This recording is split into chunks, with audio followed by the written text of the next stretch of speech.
Hai, selamat pagi.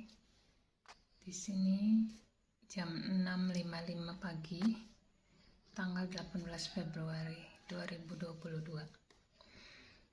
Saya ingin menceritakan, ikut memberikan kesaksian seperti banyak orang yang sudah memberikan kesaksian, karena saya juga memiliki pengalaman yang menguatkan kenapa saya mempercayai bahwa kita sudah ada di akhir zaman. Kita sudah ada di detik-detik terakhir untuk menanti kedatangan Tuhan Yesus. Jadi saya memang dibesarkan di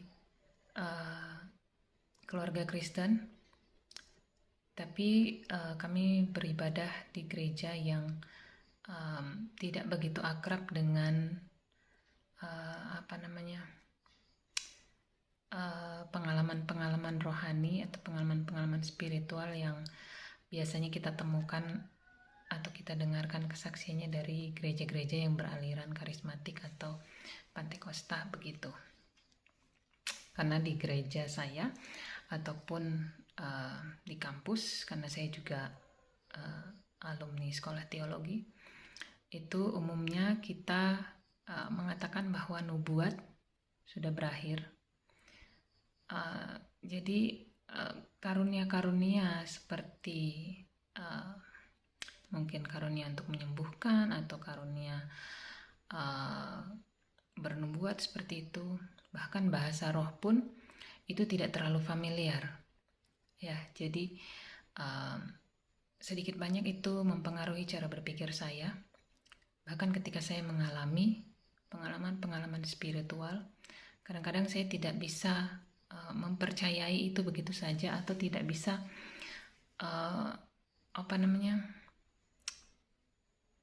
tidak bisa melihat itu sebagai suatu pengalaman yang bisa dipercayai seperti itu. Karena banyak yang saya sering dengarkan bahwa pengalaman-pengalaman seperti itu subjektif, itu belum tentu benar, itu ya pokoknya susah untuk dipercaya seperti itu kira-kira. Nah, tetapi dalam perjalanan kerohanian saya sendiri, saya menemukan hal yang berbeda, bahwa saya sering merasakan, mendengarkan Tuhan berbicara di dalam batin saya. Ya, walaupun tidak audible, ya saya nggak bisa dengar langsung dengan telinga saya, tapi saya merasakan itu jauh di dalam batin, di dalam diri, di dalam roh saya lah kira-kira, yang bahasa yang sering digunakan seperti itu ya. Dalam roh saya meyakini itu adalah Tuhan yang berbicara. Oke, saya akan kasih contoh ya, beberapa kali yang saya alami ketika saya akan masuk ke sekolah teologi. Karena saya tidak mau masuk ke sekolah teologi, sebenarnya saya tidak punya impian, tidak punya cita-cita, tidak punya keinginan untuk menjadi mahasiswa teologi. Ya, saya punya cita-cita yang lain, saya punya keinginan-keinginan yang lain. Tapi pada suatu waktu di gereja, ketika saya sedang duduk mendengarkan khotbah, ya minta maaf, kadang-kadang kalau di gereja sebenarnya saya itu sering ngantuk ketika mendengarkan khotbah. Jadi ketika visi ini datang, penglihatan ini datang di dalam diri saya tidak percaya, saya menganggap itu halusinasi.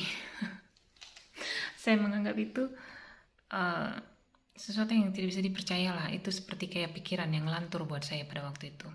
Jadi waktu itu ketika saya duduk, saya melihat diri saya di atas mimbar. Saya melihat diri saya di atas mimbar sedang berkhotbah. Dan itu saya langsung tepis pikiran itu. Saya pikir, apa itu pikiran? Ngaco sekali, pikiran gak jelas gitu kan. Karena memang ketika dengerin khotbah itu pikiran saya melayang-layang, entah kemana lah, pokoknya memikirkan hal-hal yang lain. Dan sebenarnya tiba-tiba pikiran itu muncul. Jadi saya berpikir, pikiran apa ini? Seperti itu. Nah, sampai pada akhirnya kemudian dikonfirmasi oleh yang paling jelas itu adalah mama saya. Mama saya sendiri yang menanyakan ketika saya tidak lulus di SNPTN, tidak saya merasa saya sudah gagal, saya merasa sudah tidak punya masa depan. Tapi kemudian mama saya, sebenarnya saya sudah ada satu tempat saya lulus di Politeknik Kesehatan, tapi saya merasa tetap saya sudah gagal seperti itu, karena itu bukan impian saya. Nah, ketika saya sudah akan mendaftar ulang ke Politeknik Kesehatan, saya sudah dinyatakan lulus, tiba-tiba mama saya datang keluar dari kamar mengatakan, "Tri, kamu tidak mau sekolah teologi kah? Tidak mau coba sekolah teologi?" Padahal saya nggak pernah ceritakan apa yang saya lihat, saya tidak pernah kasih tahu siapa-siapa, itu cuman ya saya aja tepis gitu kan, saya nggak mau dengar. Tapi tiba-tiba mama saya bisa bicara seperti itu membuat saya menangis karena saya terharu, kaget juga. Karena saya berpikir sampai segitunya Tuhan memberitahu saya untuk masuk ke sekolah teologi sampai harus pakai mama saya, karena saya nggak mau, karena saya nggak percaya. Nah, itu satu kejadian. Lalu kemudian kejadian yang lainnya, ketika saya sedang bersama dengan waktu saya sudah selesai sekolah teologi, saya pelayanan. Saya melayani waktu itu anak remaja dan pemuda kalau nggak salah, sekitar tahun 2016 apa 2017, saya agak lupa, mungkin 2016 ya, karena waktu itu ada mahasiswa praktek. 2016 itu ada 2 orang anak yang mau masuk sekolah teologi juga, dan saya membimbing mereka. Jadi saya mengajak mereka bertemu untuk mereka belajar. Juga kami memiliki semacam kayak persekutuan kecil begitu, kelompok kecil kami bentuk bertiga begitu. Waktu itu ada satu mahasiswa praktek, jadi kami berempat. Kami baca buku The Purpose Driven Life, buku ini, karena ini juga buku yang dulu Tuhan pakai untuk memberikan banyak pengajaran kepada saya. Jadi saya pikir karena saya akrab dengan buku ini, jadi saya membimbing mereka juga dengan buku itu. Nah, lalu ketika membaca buku itu, pada satu waktu, saya ingat itu ada di gereja, di ruangan biasanya untuk sekolah minggu, ruangan itu, dan di situ kami membaca dan kami bersekutu, dan saya merasakan persekutuan kami pada waktu itu sangat indah. Dan pada waktu itu saya lupa kita membicarakan apa, tapi saya ingat waktu itu kita tertawa bersama-sama, dan kemudian saya seperti melihat visi Tuhan ikut tertawa. Tuhan ikut tertawa bersama dengan kami, dan saya bilang sama anak-anak pada waktu itu, saya bilang, kok saya merasa Tuhan tertawa juga bersama dengan kita pada waktu itu. Jadi saya merasa bahwa itu adalah visi yang Tuhan tunjukkan, bahwa Dia senang dengan persekutuan yang kami lakukan. Dan lalu kemudian yang berkaitan dengan akhir zaman ini, saya sebenarnya tidak hafal tahun berapa, tapi saya ingat saya pernah punya pengalaman di dalam batin saya itu berkata bahwa saya akan melihat Tuhan datang. Entah kenapa, entah dari mana perasaan itu, entah dari mana pikiran itu, tapi itu muncul di dalam batin saya bahwa saya akan melihat kedatangan Tuhan Yesus. Saya tidak akan meninggal sebelum Tuhan Yesus datang. Jadi Tuhan Yesus akan datang dan saya masih hidup seperti itu, dan saya akan melihat kejadian itu. Lalu kemudian ketika akhir-akhir beberapa waktu ini saya mulai bergumul tentang keadaan di sekitar ya, tentang kondisi-kondisi yang berantakan ini di masa pandemi ini. Kemudian saya mendapatkan informasi tentang kemungkinan bahwa kita sudah di akhir zaman itu. Kemudian saya melihat sebuah buku, Tuhan menggerakkan saya untuk melihat sebuah buku, judulnya Emotional Spiritual, pokoknya bukunya warna biru, ada di sana, nanti saya ambil. Bukunya warna biru, saya ambilkan saja. Buku ini, Emotionally Healthy Spirituality, ya, dari buku ini. Kemudian saya tergerak untuk membuka, dan saya buka buku ini, dan saya mendapatkan penjelasan tentang binatang, dan kita tahu binatang itu bicara tentang tentang si jahat ya. Tunggu, saya cari dulu di bagian mana. Saya nggak cari-cari waktu itu. Tiba-tiba ketika saya buka buku ini, tiba-tiba saya membuka di halaman ini, halaman 51, judulnya Wahyu dan Binatang Itu. Jadi seakan-akan Tuhan berbicara kepada saya, Tri, pelajari kitab Wahyu, baca kitab Wahyu, pelajari tentang binatang itu, cari tahu, pokoknya gumulkan tentang hal itu. Jadi di bagian ini saya baca alasan mengapa kitab Wahyu merupakan kitab yang sangat penting bagi kita hari ini adalah kitab ini mengajarkan tentang pergumulan hidup dan mati kita untuk tetap terhubung dengan Allah dan pilihan-pilihan yang tersedia bagi kita. Ada pilihan-pilihan yang tersedia. Kitab Wahyu yang merupakan kitab paling disalah mengerti dan ditafsir dengan buruk dibanding kitab-kitab lain dalam Alkitab, berisi jawaban terhadap pertanyaan mengapa orang-orang Kristen masa kini bisa ditenggelamkan oleh budaya dan dunia sekitar kita. Kita meremehkan intensitas dan kuasa si jahat baik di luar maupun dalam diri kita. Dan ini yang menjadi pergumulan saya kemudian setelah itu, sampai saya menemukan maksud dari apa yang dituliskan di bagian ini, bahwa kita memang sedang ada di dalam peperangan rohani. Kita berperang dengan si jahat yang mencoba untuk menipu kita, memperdaya kita dengan keadaan-keadaan yang ada hari ini. Dan setelah saya membaca buku ini kemungkinan sekitar bulan Maret 2021, setelah saya membaca buku ini baru kemudian saya mulai menggumulkan tentang kitab Wahyu itu, tentang binatang itu, tentang apa yang Tuhan mau katakan soal ini. Dan kemudian saya pada waktu itu bergumul dengan kecemasan, karena rasanya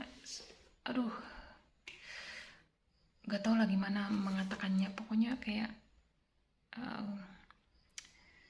pikiranku itu kayak ya terlalu berat untuk memproses informasi ini mungkin ya.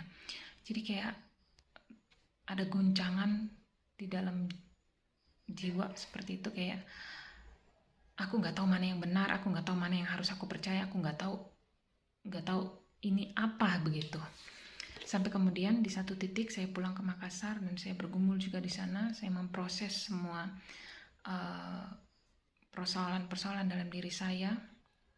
Lalu kemudian saya mendapati bahwa ya itu, selama ini kita diperdaya oleh si jahat. Dan yang diserang adalah pikiran. Supaya kita tidak melihat kebenaran, supaya kita tidak mengerti kebenaran itu. Sehingga ketika waktu itu saya bergumul dan kemudian Tuhan memberikan jawaban di Alkitab. Jadi waktu itu saya juga bergumul tentang apakah saya dikasihi oleh Tuhan, apakah saya diselamatkan atau tidak, seperti itu. Karena saya merasa saya sudah berdosa, saya merasa saya telah melakukan kejahatan, saya merasa saya tidak layak di hadapan Tuhan. Saya merasa seperti saya ketakutan sekali bahwa saya akan ditolak oleh Tuhan. Karena setiap kali saya membaca Matius 7 ayat 21-23, itu saya selalu merasa gentar seperti itu, karena saya tidak mau menjadi orang yang ditolak oleh Tuhan. Saya tidak mau, dan itu yang menjadi ketakutan terbesar saya. Di Matius 7 ayat 21, bukan setiap orang yang berseru kepadaku, Tuhan, Tuhan, akan masuk ke dalam kerajaan sorga, melainkan dia yang melakukan kehendak Bapakku yang di sorga. Pada hari terakhir banyak orang akan berseru kepadaku, Tuhan, Tuhan, bukankah kami bernubuat demi namamu dan mengusir setan demi namamu dan mengadakan banyak mujizat demi namamu juga? Pada waktu itulah aku akan berterus terang kepada mereka dan berkata, aku tidak pernah mengenal kamu, enyahlah daripadaku kamu sekalian pembuat kejahatan. Ini ayat yang saya setiap kali baca itu saya merasa Tuhan, jangan sampai saya adalah orang yang ditolak Tuhan seperti ini, karena saya merasa bahwa dunia sudah menolak saya. Jangan sampai Tuhan juga menolak saya. Saya tidak mau ditolak oleh Tuhan. Saya nggak mau, karena saya merasa bahwa yang mengasihi saya itu cuma Tuhan. Jadi saya nggak mau sampai saya ditolak oleh Tuhan. Saya nggak mau. Tuhan adalah milikku dan aku adalah milik Tuhan.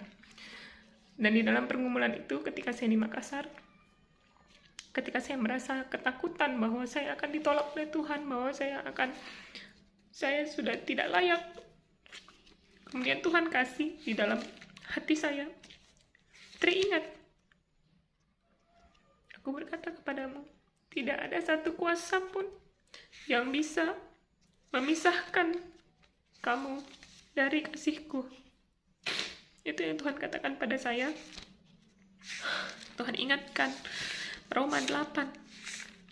Waktu itu saya nggak ingat Roma 8, yang saya ingat adalah kata-kata itu, bahwa tidak ada apapun di dalam dunia, baik penderitaan, baik kesusahan, baik kuasa-kuasa apapun yang bisa memisahkan aku dari kasih Kristus. Saya ingat ayat itu dan saya cari di Alkitab handphone, karena saya nggak hafal itu ada di ayat mana, di pasal mana, di Alkitab bagian mana. Lalu kemudian saya buka Roma 8. Ada di Roma 8 ayat 37-39. Tetapi dalam semuanya itu kita lebih dari orang-orang yang menang oleh Dia yang telah mengasihi kita. Sebab aku yakin bahwa baik maut maupun hidup, baik malaikat-malaikat maupun pemerintah-pemerintah, baik yang ada sekarang maupun yang akan datang, atau kuasa-kuasa baik yang di atas maupun yang di bawah, ataupun sesuatu makhluk lain, tidak akan dapat memisahkan kita dari kasih Allah yang ada dalam Kristus Yesus Tuhan kita. Jadi dari ayat ini, pada waktu itu saya baca kembali, dan saya diteguhkan oleh Tuhan bahwa saya punya iman, dan Tuhan menyelamatkan saya bukan karena perbuatan baik saya, tapi oleh karena anugerah Tuhan, kasih karunia Tuhan, oleh karena Tuhan mengasihi saya. Dan saya baca seluruh pasal, di pasal 8 ini, seluruh ayat, dan semuanya menjadi jawaban untuk saya. Secara khusus pengharapan anak-anak Allah. Di situ dikatakan di ayat yang ke-20, karena seluruh makhluk telah ditaklukkan kepada kesia-siaan, bukan oleh kehendaknya sendiri, tetapi oleh kehendak Dia yang telah menaklukkannya. Tetapi dalam pengharapan, karena makhluk itu sendiri juga akan dimerdekakan dari perbudakan kebinasaan dan masuk ke dalam kemerdekaan kemuliaan anak-anak Allah. Sebab kita tahu bahwa sampai sekarang segala makhluk sama-sama mengeluh dan sama-sama merasa sakit bersalin. Dan bukan hanya mereka saja, tetapi kita yang telah menerima karunia sulung roh, kita juga mengeluh dalam hati kita sambil menantikan pengangkatan sebagai anak, yaitu pembebasan tubuh kita. Sebab kita diselamatkan dalam pengharapan, tetapi pengharapan yang dilihat bukan pengharapan lagi, sebab bagaimana orang masih mengharapkan apa yang dilihatnya. Tetapi jika kita mengharapkan apa yang tidak kita lihat, kita menantikannya dengan tekun. Demikian juga Roh membantu kita dalam kelemahan kita, sebab kita tidak tahu bagaimana sebenarnya harus berdoa, tetapi Roh sendiri berdoa untuk kita kepada Allah dengan keluhan-keluhan yang tidak terucapkan. Dan Allah yang menyelidiki hati nurani mengetahui maksud Roh itu, yaitu bahwa Ia sesuai dengan kehendak Allah berdoa untuk orang-orang kudus. Jika kita tahu sekarang bahwa Allah turut bekerja dalam segala sesuatu untuk mendatangkan kebaikan bagi mereka yang mengasihi Dia, yaitu bagi mereka yang terpanggil sesuai dengan rencana Allah. Sebab semua orang yang dipilihnya dari semula, mereka juga ditentukannya dari semula untuk menjadi serupa dengan gambaran anaknya, supaya ia anaknya itu menjadi yang sulung di antara banyak saudara. Dan mereka yang ditentukannya dari semula, mereka itu juga dipanggilnya, dan mereka yang dipanggilnya, mereka itu juga dibenarkannya, dan mereka yang dibenarkannya, mereka itu juga dimuliakannya. Jadi seluruh ayat di pasal 8 Roma ini, buat saya ini jawaban untuk pertanyaan-pertanyaan saya yang ketika saya dalam pergumulan itu ada banyak sekali pertanyaan, banyak sekali pikiran-pikiran yang membuat saya bingung seperti itu. Dan Roma 8 ini menjadi jawaban bagi saya. Semua ada di dalam catatan saya tulis jurnal. Lalu kemudian tidak berhenti sampai di situ. Kemudian sebenarnya saya sudah banyak juga terpapar informasi tentang titik-titik N itu, tapi saya belum yakin bahwa itu adalah tanda binatang.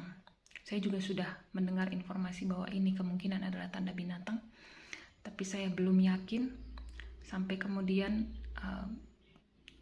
ketika ada satu lagi momen saya stres lagi, saya bingung lagi, saya bertanya lagi sama Tuhan, karena pada waktu itu kayak ada gejolak lagi. Kemudian saya bertanya lagi, Tuhan, ini sebenarnya apa yang Tuhan mau dari saya tidak mengerti, saya tidak tahu lagi apa yang harus saya lakukan, kenapa saya merasa seperti ini lagi. Lalu kemudian Tuhan menggerakkan saya untuk buka HP, buka aplikasi Telegram. Lalu di dalam aplikasi Telegram itu saya membuka, ternyata saya ada di sebuah grup namanya Pengajaran Rasuli, dan di dalam grup itu saya mendapatkan jawaban, penjelasan dari seorang hamba Tuhan tentang bagaimana mendengarkan suara Tuhan, suara iblis, dan suara hati nurani kita sendiri, suara diri kita sendiri maksudnya.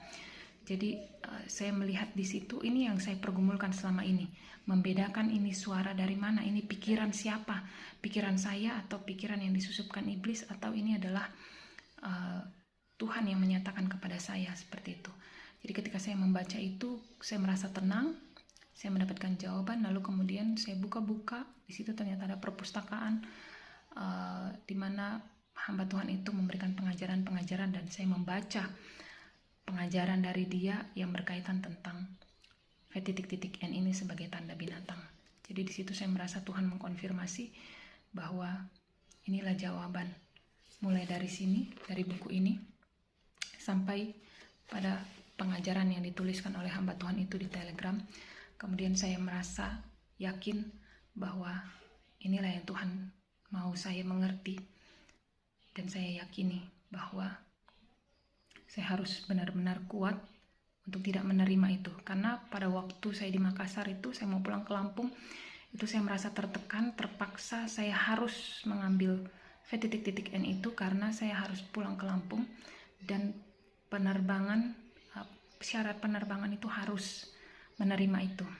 Jadi saya sempat ragu di situ, saya sempat berpikir untuk oke, saya ambil saja daripada saya nggak bisa pulang, seperti itu. Tapi kemudian ketika mendapatkan peneguhan itu, akhirnya saya yakin bahwa saya tidak akan terima sama sekali, dan saya cari cara, saya minta Tuhan berikan hikmat bagaimana supaya saya bisa pulang, dan Tuhan berikan hikmatnya melihat celah di dalam peraturan yang ada, seperti yang sudah saya sering ceritakan di story Instagram.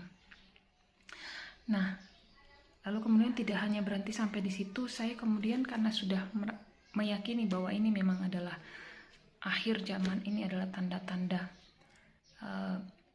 kedatangan Tuhan Yesus sudah sangat dekat. Kemudian saya ingat yang tadi saya bilang, ada satu momen di tahun-tahun sebelumnya, jauh sebelum pandemi mulai, sekitar tahun 2016 atau 2017. Pokoknya sekitar tahun itu ketika saya masih pelayanan di Metro, di gereja, itu ada keyakinan seperti yang tadi saya bilang bahwa saya akan melihat kedatangan Tuhan Yesus.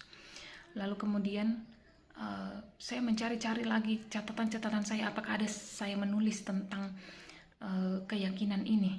Kemudian saya melihat di saya ingat saya pernah tulis juga di Facebook ketika saya melihat kejahatan. Entah kenapa saya berpikir bahwa melihat kejahatan yang semakin merajalela, akan lebih baik kalau Tuhan Yesus segera datang. Saya menulis seperti itu dan mendapat banyak respon dari orang-orang yang tidak siap untuk melihat kedatangan Tuhan Yesus. Lalu kemudian saya tanpa sengaja, ketika saya mencari resep brownies, karena saya senang buat kue, buat brownies, saya cari resep brownies di catatan email saya, karena waktu itu HP saya rusak, saya ganti HP. Dan HP itu waktu itu belum Android, jadi catatan-catatan saya pindahkan. Sudah Android HP saya itu, karena saya mau ganti, saya masukkan ke dalam email. Lalu kemudian saya simpan di draft begitu, catatan-catatan saya yang ada yang di HP lama begitu, supaya tersimpan di email, saya bisa buka di HP lain begitu. Lalu saya kemudian scrolling draft itu, cari resep brownies. Kemudian saya ketemu ada satu tulisan di situ, saya menulis ada tahun, ada tanggalnya, saya tulis sekitar pas Valentine 14 Februari 2015. Di situ saya menulis seperti saya membayangkan bahwa Tuhan Yesus datang, dan saya merasakan bagaimana rasanya ketika saya melihat Tuhan Yesus datang begitu. Saya tulis di situ, kalau tidak salah kata-katanya hal yang sangat indah membayangkan ketika Tuhan Yesus datang. Itu akan menjadi sukacita terbesar lah, kira-kira seperti itu yang saya tulis. Nanti saya kalau saya bisa edit video ini, saya tampilkan screenshotnya. Saya nggak hafal apa, tapi intinya itu berbicara tentang memberitahu saya lagi bahwa saya pernah memikirkan kedatangan Tuhan Yesus dan membayangkan itu terjadi, dan saya ada seperti itu. Kira-kira itu di tahun 2015 14 Februari. Jadi yang saya mau bilang adalah Tuhan sudah menaruh itu di dalam hati orang-orang yang percaya kepadanya, orang-orang yang sungguh-sungguh mengasihi Tuhan. Tuhan sudah kasih tahu jauh-jauh sebelumnya bahwa Dia akan segera datang. Dia akan segera datang, dan ketika melihat tanda-tanda zaman, Tuhan kan bilang kedatangan Tuhan Yesus tidak akan seperti pencuri bagi orang-orang yang berjaga-jaga. Kira-kira seperti itu. Saya lupa ayatnya di mana, tapi kemarin saya ada baca ayat itu, bahwa itu tidak akan seperti pencuri, karena kita tahu, karena kita sudah diberitahu, kita sudah di-warning bahwa inilah tanda-tandanya ketika Tuhan Yesus akan datang. Kita akan melihat zaman, kita bisa melihat sekitar kita bisa mengetahui bahwa ini sudah dekat. Kita harus lebih siap-siap lagi, kita harus berjaga-jaga lagi. Tuhan Yesus akan segera datang. Tetapi yang saya lihat, banyak orang yang tidak percaya, banyak orang yang tidak mengerti, tidak bisa melihat zaman. Maka ketika Tuhan memberitahu saya merasa saya juga perlu untuk memberitahu orang lain bahwa Tuhan Yesus akan segera datang. Persiapkan dirimu lebih sungguh-sungguh dengan Tuhan. Saya juga masih saya bilang saya bukan orang yang baik, saya bukan orang yang suci, tapi saya sangat rindu bahwa ketika Tuhan datang, saya dikenal oleh Tuhan, saya diterima oleh Tuhan, karena saya adalah anaknya. Dan saya terus mencari, berdoa, memohon kepada Tuhan. Tuhan, belas kasihan-Mu berikanlah padaku. Aku orang berdosa, tolong ampuni aku. Dan saya berharap teman-teman juga seperti itu. Carilah Tuhan dengan segenap hatimu, karena Dia segera datang. Dia akan segera datang. Persiapkanlah dirimu. Mari kita menjadi gadis-gadis yang bijaksana, yang mempersiapkan diri menyambut kedatangan Tuhan. God bless you.